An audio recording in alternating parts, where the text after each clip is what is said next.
Good morning, students. How are you all? I hope you all are fine. I'm your science teacher. Open your book, page number 110. Today we will learn what are non-contact forces. बच्चों हमने पिछले topics में पढ़ा कि contact force, पहले हमने पढ़ा force क्या होता है, ठीक है। उसके बाद मैंने आपको पढ़ाया कि कांटेक्ट फोर्सेस हम किन किन फोर्सेस को बताते हैं।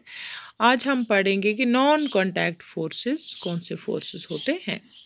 क्योंकि आपने कांटेक्ट फोर्सेस में पढ़ा कि दो ऑब्जेक्ट्स जो होते हैं they need to be in contact. जब वो कांटेक्ट में रहेंगे तब हम उनसे कोई काम ले सकते हैं। जैसे बैलगाड़ी है, जब बैल को गाड़ी से बांधते हैं तब वो अपना मस्कुलर फोर्स लगाता है और हम सामान को एक जगह से दूसरी जगह ले जा सकते हैं। So that was an example of contact force. Magnetic force जो है that is non contact force. क्योंकि मैग्नेट जो है उसको हम लोग एक दूसरे के साथ नहीं रखते हैं ताकि वो दूसरे मैग्नेट को खींचे। दूर से ही आपने देखा होगा कि दो मैग्नेट्स को जब एक दूसरे के नज़दीक लाते हैं तो वो एक दूसरे को खींचते हैं, एक दूसरे को अट्रैक्ट करते हैं। तो that is the example of non contact force कि यहाँ पर ऑब्जेक्ट्स जो होते हैं उनको कांटेक्ट में लाने की ज़रूरत नहीं होती है। फोर्स फिर भी अप्लाई होता है विदाउट कांटेक्टिंग, ठीक है। यहाँ पर पिक्चर आपको दिखा के है attraction and repulsion between two magnets. चूंकि मैग्नेट के दो पोल्स होते हैं, वन इज पॉजिटिव, चूंकि मैग्नेट के दो पोल्स होते हैं नॉर्थ पोल एंड साउथ पोल।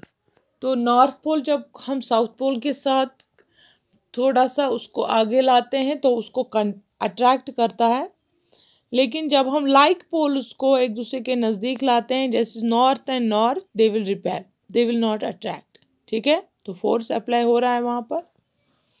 इसी तरह से there is another an example of electrostatic force. आपको क्या करना है बच्चों, आपको एक पेपर लेना है, उसकी छोटी छोटी बिट्स बनानी है, छोटे छोटे टुकड़े उसके करने हैं बहुत सारे, और उसको अपने किसी टेबल पर या अपनी बुक पर आप रखेंगे। उसके बाद आप स्केल निकालेंगे, जो आपके पास ज्योमेट्री बॉक्स में स्केल होती है, तो उसको अपने बालों से रब करेंगे, ठीक है। रब करने के बाद जब आप उस पेपर्स के नज़दीक उस स्केल को लाएंगे, आप लोग देखेंगे कि वो बिट्स ऑफ पेपर जो है वो स्केल पर अट्रैक्ट हो जाएंगे, उसके साथ चिपक जाएंगी।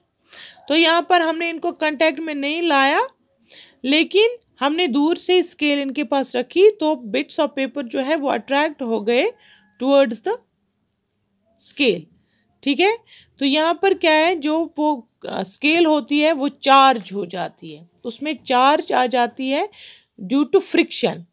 जो आप उसको रगड़ देते हैं अपने सर के साथ, that is known as the electrostatic force. उसको हम लोग इलेक्ट्रोस्टैटिक फोर्स कहते हैं।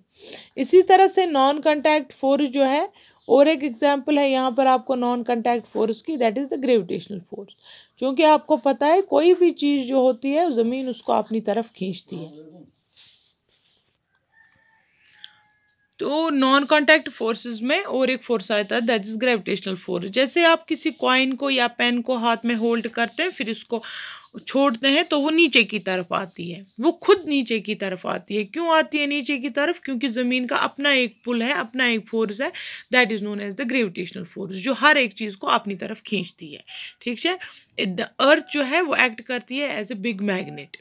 ये इसको हम लोग बोलते हैं, this is also an example of non contact force. क्योंकि यहाँ पर हम खुद चीज़ों को अर्थ के साथ कॉन्टैक्ट में नहीं लाते हैं, हम खाली उसको गिराते हैं, वो खुद ब खुद नीचे आती है, वो ऊपर की तरफ नहीं जाती है। तो कल हम इंशाल्लाह पढ़ेंगे प्रेशर के बारे में। तो आप अच्छे से इसको कॉन्टैक्ट और नॉन कॉन्टैक्ट फोर्स को देख लीजिए और इसकी डिफ्रेंसिएशन भी कीजिएगा, ठीक है। खुदा हाफिज़।